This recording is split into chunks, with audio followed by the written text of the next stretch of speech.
டிஎன்பிசிக்கு படிக்கிறப்ப 6லேருந்து 12வது வரைக்கும் இருக்கிற சமச்சீர் புத்தகங்களை மொத்தமாக மனப்பாடம் பண்ணுறது ரொம்ப கஷ்டமாக இருக்கா?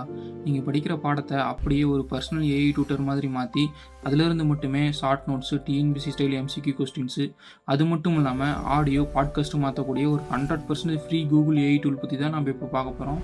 இதுதான் கூகுளோட நோட்புக் எல்லாம். இப்போ அந்த நோட்புக் எல்லாம் ஆப் எப்படி இன்ஸ்டால் பண்ணிடலான்னு பார்த்துடலாம். ஃபஸ்ட்டு ப்ளே ஸ்டோர் ஓப்பன் பண்ணிக்கோங்க. ஓப்பன் பண்ணிட்டு கீழே சர்ச் பாரில் நோட்புக் எல்லாம் சர்ச் பண்ணிக்கோங்க. நோட்புக் எல்லாம். இப்போ ஃபஸ்ட்டு அந்த ஆப் வந்துடும். நான் ஆல்ரெடி இன்ஸ்டால் பண்ணிட்டேன், அதனால் எனக்கு ஓப்பன் காமிக்குது. உங்களுக்கு இன்ஸ்டால் ஆப்ஷன் கேட்கும், இன்ஸ்டால் பண்ணிக்கோங்க. ஓப்பன் பண்ணிக்கலாம். ஆப் ஓப்பன் பண்ண உடனே அதோட இன்டர்ஃபேஸ் இப்படி தான் இருக்கும். கீழே கிரியேட் நோட்புக் இருக்கா, இதை கொடுத்துக்கோங்க. இதில் தான் நம்மளோட சோர்ஸஸ் ஆட் பண்ண போகிறோம். அதாவது நமக்கு தேவையான பிடிஎஃபாவோ, ஆடியோவாவோ, இமேஜாவோ, இல்லை வெப்சைட்டோட லிங்க்கு, ஏதாச்சும் ஒரு யூடியூபோட லிங்க்கு. நமக்கு சில யூடியூப்ஸ் ஃபாலோ பண்ணுவோம். அந்த யூடியூப்பில் இருக்கிற ஒரு குறிப்பிட்ட வீடியோ வந்து நமக்கு ரொம்ப பிடிச்சிருக்கும், அது ரொம்ப புரியும். அப்போ அந்த வீடியோட லிங்க் எடுத்து நம்ம இதில் போட்டுக்கலாம். அல்லது காப்பி டெக்ஸ்ட்டு எங்கேயாச்சும் நம்ம வெப்சைட்டில் பார்க்குறோம், ஜெமினிலேயோ அல்லது சேட் ஜிபிடிலையோ பார்க்குறது வந்து முக்கியமான ஒரு பாயிண்ட் வந்து நல்லா புரியுதா, அதை எடுத்து நம்ம காப்பி பண்ணி போட்டுக்கலாம். அல்லது கூகுள் ட்ரைவில் நீங்கள் ஆல்ரெடி அப்லோட் பண்ணி வச்சுருக்கிற டாக்குமெண்ட்டோட இங்கே லிங்க் பண்ணிக்கலாம். இப்போ நான் ஒரு நோட் புக் கிரியேட் பண்ண போகிறேன். அதுக்கு வேணுங்கிற பேர் நாமளே வச்சுக்கலாம். இப்போ நான் வந்து 10th சோஷியல் சயின்ஸ்னு வச்சுக்கிறேன். சோர்ஸ் ஆட் பண்ணிக்கோங்க. நான் ஆல்ரெடி ஆட் பண்ணிட்டேன். இப்போ எப்படி ஆட் பண்ணணும்னா, இப்போ ஒரு நேம் வச்சுட்டு பிடிஎஃப் கொடுத்தீங்கன்னா நம்ம ஃபைல் ஓப்பன் ஆகும். அந்த ஃபைலில் நம்ம எந்த ஃபோல்டரில் அந்த பிடிஎஃப் வச்சுருக்கோமோ அதை சூஸ் பண்ணிட்டு அதை கிளிக் பண்ணிக்கோங்க. கிளிக் பண்ணிட்டீங்கன்னா இப்போ அப்லோட் ஆக ஸ்டார்ட் ஆகிரும்.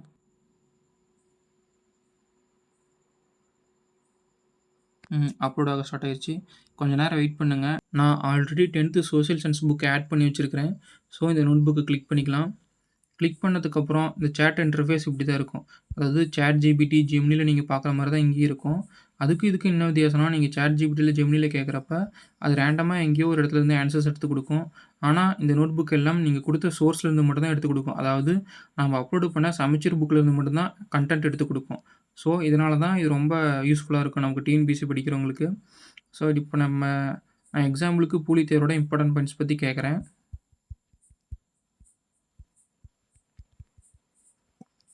இப்போது அந்த பிடிஎஃப்ல இருக்கிற இம்பார்ட்டன்ட் பாயிண்ட்ஸ், அதாவது அந்த பிடிஎஃப்ல இருக்கிற புலித்தேவர் பற்றின இம்பார்ட்டன்ட் பாயிண்ட்ஸ் மட்டும் இது எடுத்து கொடுக்கும்.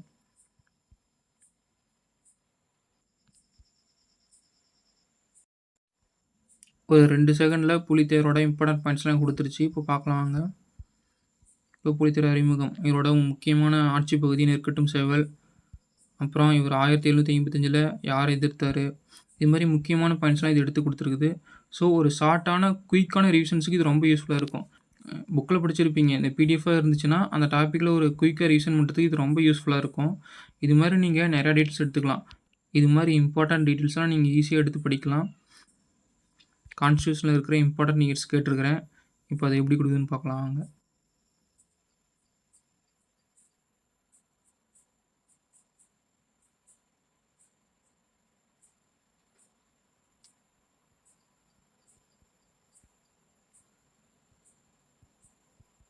இப்போ இது கொடுத்துருச்சு.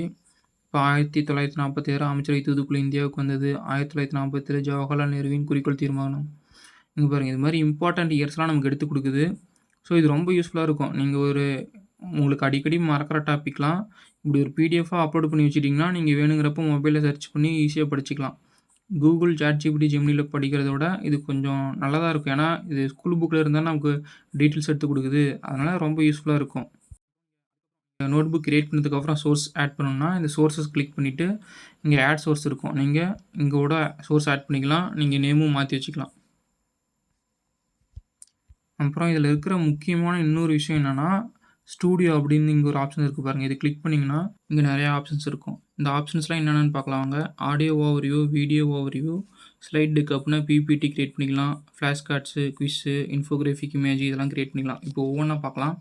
ஆடியோ ஓவர்வியூ இது நீங்கள் கொடுத்தீங்கன்னா நம்ம சோர்ஸ் பற்றி ஒரு ஆடியோ சம்மரி மாதிரி இது நம்ம கிரியேட் பண்ணி கொடுக்கும். அது நம்ம ஷார்ட்டாக வேணுமா, மீடியமாக வேணுமா, லாங்கில் வேணுமா, என்ன வேணால் நாமளே சூஸ் பண்ணிக்கலாம். நான் ஷார்ட் கொடுத்துக்கிறேன். சோர்ஸ் நீங்கள் நிறையா சோர்ஸ் அப்லோட் பண்ணிருந்தீங்கன்னா எந்த சோர்ஸ்லேருந்து வேணுமோ அதை நம்ம கிளிக் பண்ணிக்கலாம். நான் ஒரே ஒரு சோர்ஸ் தான் அப்லோட் பண்ணியிருக்கேன். ஸோ எனக்கு ஒரே ஒரு சோர்ஸ் தான் காமிக்குது. டன் கொடுத்துக்கிறேன். லாங்குவேஜ் மறக்காமல் தமிழ் கொடுத்துருங்க. அப்புறம் ப்ராம்ப்ட், இந்த ஆடியோ ஓவர்வியூ யாரை பற்றி வேணும்னு கேட்குது. நான் வீரபாண்டிய கட்டபொம்மன் கொடுக்குறேன்.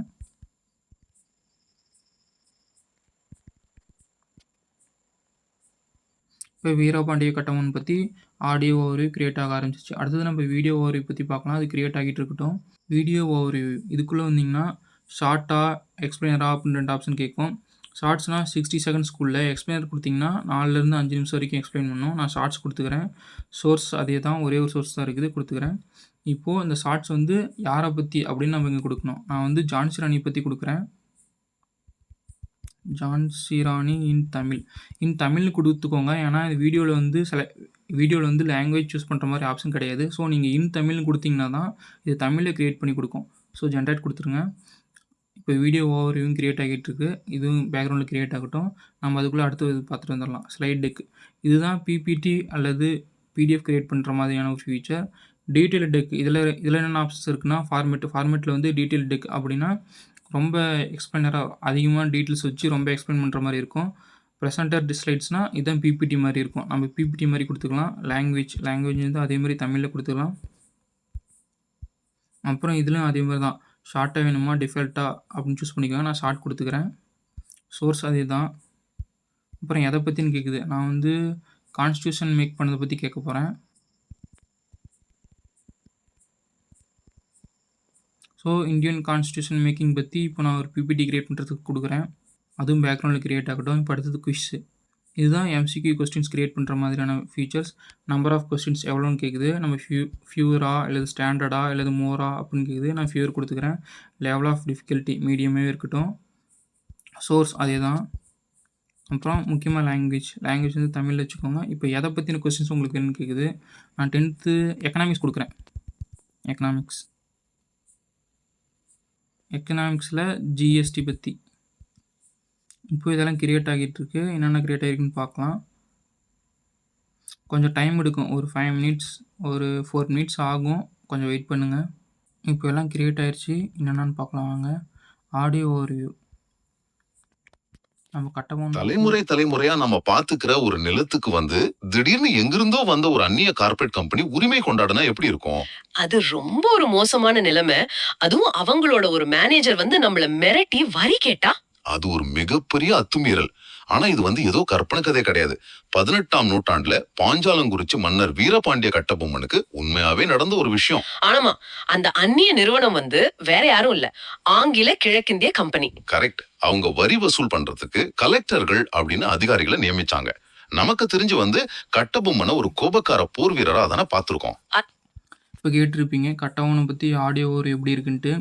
இது நீங்கள் எப்படின்னா இப்போ பஸ்ஸில் போகிறப்ப உங்களுக்கு படிக்கிறதுக்கு ரொம்ப போர் அடிக்கிறப்ப இது மாதிரி டைமில் நீங்கள் இது மாதிரி கேட்குறதுக்கு ரொம்ப யூஸ்ஃபுல்லாக இருக்கும். சலிப்பு ஏற்படாது படிக்கிறதுக்கு. எக்கனாமிக்ஸில் இப்போ ஜிஎஸ்டி வினாடி வினா. இப்போ எக்கனாமிக்ஸ் பற்றி நம்ம ஜிஎஸ்டி கொஸ்டின் கேட்டிருந்தோம். அந்த கொஸ்டின்ஸ்லாம் எப்படி கிரியேட் பண்ணியிருக்குன்னு பார்க்கலாம் வாங்க. இந்தியாவில் ஜிஎஸ்டி வரிமுறை அதிகாரப்பூர்வமாக எந்த தேதியிலிருந்து நடைமுறைக்கு கொண்டு வரப்பட்டது. இங்கே ஹிண்ட்டும் கொடுத்துருக்கோம். நம்ம ஹிண்ட்டும் பார்க்கலாம். இது 2017ஆம் ஆண்டின் 2ஆம் பாதியின் தொடக்க தேதியாகும். அப்படின்னா 2017 ஜூலை 1. இதுக்கான விளக்கமும் கீழே கொடுக்கும். அந்த கொஸ்டினுக்கான எக்ஸ்ப்ளனேஷனும் கீழே வந்துடும். ஸோ ரொம்ப யூஸ்ஃபுல்லாக இருக்கும். அங்கே பாருங்கள், இது மாதிரி கொஸ்டின்ஸ்லாம் கிரியேட் பண்ணுறது. இது மாதிரி நீங்கள் படித்த டாப்பிக்கை டெஸ்ட் பண்ணி பார்க்குறதுக்கு இது ரொம்ப யூஸ்ஃபுல்லாக இருக்கும். அடுத்தது பிபிடி. பிபிடி வந்து எப்படி கிரியேட் பண்ணியிருக்குன்னு பார்க்கலாம் வாங்க. பாருங்கள் எப்படி கிரியேட் பண்ணியிருக்குன்னு. ஸோ இது ஒரு பிடிஎஃப் மாதிரி கிரியேட் பண்ணி கொடுத்துருக்குது. இந்திய அரசியலமைப்பின் உருவாக்கம், உலகின் மிகப்பெரிய ஜனநாயக இந்திய அரசியலமைப்பு உருவாக்கம். பாருங்கள் அடித்தளம் எவ்வளோ டீட்டெயில்டாக எவ்வளோ அழகாக ஸ்ட்ரக்சராக கிரியேட் பண்ணி கொடுத்துருக்கு பாருங்கள். படிக்கிறதுக்கு ரொம்ப நல்லாயிருக்கும். ஸோ இது இப்போ பிடிஎஃபாக கிரியேட் பண்ணிருச்சு.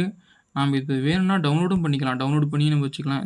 இங்கே மேலே 3 டாட் இருக்குது பார்த்தீங்களா, இதை கிளிக் பண்ணி டவுன்லோட் கொடுத்துருங்க. டவுன்லோட் கொடுத்திங்கன்னா உங்களுக்கு பிடிஎஃபாக சேவ் பண்ணணுமா இல்லை பவர் பாயிண்ட்டாக சேவ் பண்ணணும்னு கேட்குது. சேவ் ஆஸ் பிடிஎஃப் கொடுத்துருங்க. அது உங்களுக்கு டவுன்லோட் ஆயிரும். அடுத்தது நம்ம ஜான்சி ராணி பற்றி ஒரு வீடியோ கேட்டிருந்தோம்ல, அதை பற்றி வீடியோ எப்படி கிரியேட் பண்ணியிருக்குன்னு பார்க்கலாம் வாங்க. 1857 பிரிட்டிஷ் பேரரசை நடுங்க வைத்த ஜான்சி ராணி ஒரு போர் வீரராக பிறக்கவில்லை. எப்படி ஒரு ஒற்றை சட்டம் ஒரு தாயை ஆயுதம் ஏந்த வைத்து மாபெரும் தலைவியாக மாற்றியது. ஜான்சி மன்னரின் மரணத்திற்கு பிறகு ராணி லட்சுமிபாய் தனது வளர்ப்பு மகனை அரியணையில் ஏற்ற முயன்றார். ஆனால் வங்காளத்தின் தலைமை ஆளுநர் டல்ஹௌசி பிரபு ஒரு இரக்கமற்ற சட்டத்தை கொண்டு வந்தார். மன்னருக்கு சொந்த ஆண் வாரிசு இல்லாவிட்டால் அந்த நாடு நேரடியாக ஆங்கிலேயருக்கு சொந்தமாக. பாருங்க எவ்வளோ கிளியராக கிரியேட் பண்ணி கொடுத்துருக்கு பாருங்க. இது மாதிரி கிரியேட் பண்ணி வச்சுக்கிட்டு நம்ம அடிக்கடி பார்த்தாலும் ரொம்ப யூஸ்ஃபுல்லாக இருக்கும். சில ஹிஸ்ட்ரிஸ்லாம் நம்ம கண்கூட பார்க்குறது கொஞ்சம் நல்லா இருக்கும்ல. ஸோ அது மாதிரி விஷயத்துல இது கொஞ்சம் யூஸ்ஃபுல்லாக இருக்கும். அடுத்தது முக்கியமான இன்னொரு பாயிண்ட்ஸ் ஒண்ணு நம்ம பார்க்க மறந்துட்டோம். இன்ஃபோகிராஃபிக். இது எப்படின்னா, நமக்கு தேவையான ஒரு டாபிக் பத்தி ஒரு பேஜ்ல ஒரு இன்ஃபோகிராஃபிக் இமேஜ் மாரி கிரியேட் பண்ணி குடுக்கும். இது எப்படின்னு பார்க்கலாம் வாங்க. இதே மாரி தான் லேண்ட்ஸ்கேப்ல வேணுமா, போர்ட்ரெய்ட்ல வேணுமா, இல்ல ஸ்கொயர்ல வேணுமான்னு சூஸ் பண்ணிக்கோங்க. நான் போர்ட்ரெய்ட்ல சூஸ் பண்ணிக்கிறேன். அப்புறம் இதோட விசுவல் ஸ்டைல் எந்த ஸ்டைல் வேணுமோ உங்களுக்கு பிடிச்சது சூஸ் பண்ணிக்கோங்க. நான் இப்போது ஸ்கெட்ச் நோட் நல்லாயிருக்கும். அப்புறம் சோர்சஸ் ஒரே ஒரு சோர்ஸ் தான் இருக்குது. அப்புறம் லாங்குவேஜ் தமிழ். இந்த இன்ஃபோகிராஃபிக் இமேஜில் வந்து இந்தியன் ஜியாகிரஃபி பற்றி கேட்க போகிறேன்.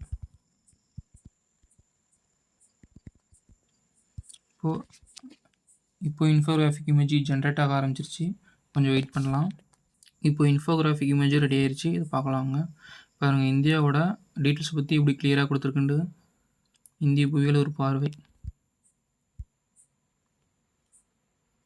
இதெல்லாம் ரொம்ப யூஸ்ஃபுல்லாக இருக்கும். இப்போ நம்ம ஜியாகிரஃபியில் ஒரு டெக்ஸ்ட்டாக படிக்கிறத விட இது மாதிரி விஷுவலாக பார்க்குறப்ப நமக்கு இன்னும் நல்லா மெமரி ஆகும். அது இல்லாமல் அடிக்கடி எடுத்து பார்க்குறதுக்கு ரொம்ப நல்லாயிருக்கும். நீங்கள் இதை வேணும்னா டவுன்லோட் பண்ணி சேவ் பண்ணி வச்சுக்கலாம். இந்த 3 டாட் கிளிக் பண்ணி டவுன்லோட் கொடுத்தீங்கன்னா டவுன்லோட் ஆகிரும். பாருங்கள், கீழே டவுன்லோட் ஆயிருச்சு. ஸோ இது மாதிரி நீங்கள் நோட் புக் எல்லாமே ரொம்ப எஃபிஷியண்ட்டாக யூஸ் பண்ணலாம். முக்கியமாக நீங்கள் கரண்ட் அஃபேர்ஸ்லாம் படிக்கிறப்போ நியூஸ் பேப்பர் இதில் அப்லோட் பண்ணிட்டீங்கன்னா, அந்த நியூஸ் பேப்பரில் இருக்கிற முக்கியமான பாயிண்ட்ஸ் மட்டும் எடுத்துக் கொடு அப்படின்னு சொன்னீங்கன்னா, நம்ம எக்ஸாம் ஓரியன்டாக அந்த பாயிண்ட்ஸ்லாம் நம்ம எடுத்து கொடுக்கும். நம்ம ஃபுல் நியூஸ் பேப்பரும் உட்காந்து படிச்சுட்டு இருக்க வேண்டியதில்லை. அப்புறம் முக்கியமாக ப்ரீவியஸ் இயர் கொஸ்டின்ஸ் அதெல்லாம் இதில் அப்லோட் பண்ணிட்டு, அடுத்தது நம்ம எப்படிலாம் கொஸ்டின்ஸ் எதிர்பார்க்கலாம் அப்படின்ட்டு அந்த டாபிக் பற்றி கேட்டிங்கன்னா, அதே ப்ரெடிக்ட் பண்ணி கொடுக்கும். இப்போ 5 வருஷத்துக்கான கொஸ்டின்ஸ்லாம் அப்லோட் பண்ணிட்டீங்கன்னா, 5 வருஷத்தில் இந்தந்த டாப்பிக்லேருந்து முக்கியமான கொஸ்டின்ஸ்லாம் கேட்டிருக்காங்க. ஸோ இந்த டைமில் அந்த டாபிக் சம்மந்தப்பட்ட கொஸ்டின்ஸ் வர வாய்ப்பு அதிகமாக இருக்குது அப்படிலாம் இது சொல்லும். ஸோ நீங்கள் இதை ரொம்ப நல்லபடியாக யூஸ் பண்ணிங்கன்னா டிஎன்பிஎஸ்சிக்கு ரொம்ப ஒரு சூப்பரான டூலாக இருக்கும். ஸோ இந்த வீடியோ பிடிச்சிருந்தா லைக் பண்ணுங்கள். உங்கள் ஃப்ரெண்ட்ஸ்க்கு இது ரொம்ப யூஸ்ஃபுல்லாக இருக்குன்னு நினச்சிங்கன்னா ஷேர் பண்ணுங்கள், சப்ஸ்கிரைப் பண்ணுங்கள். தேங்க்ஸ்.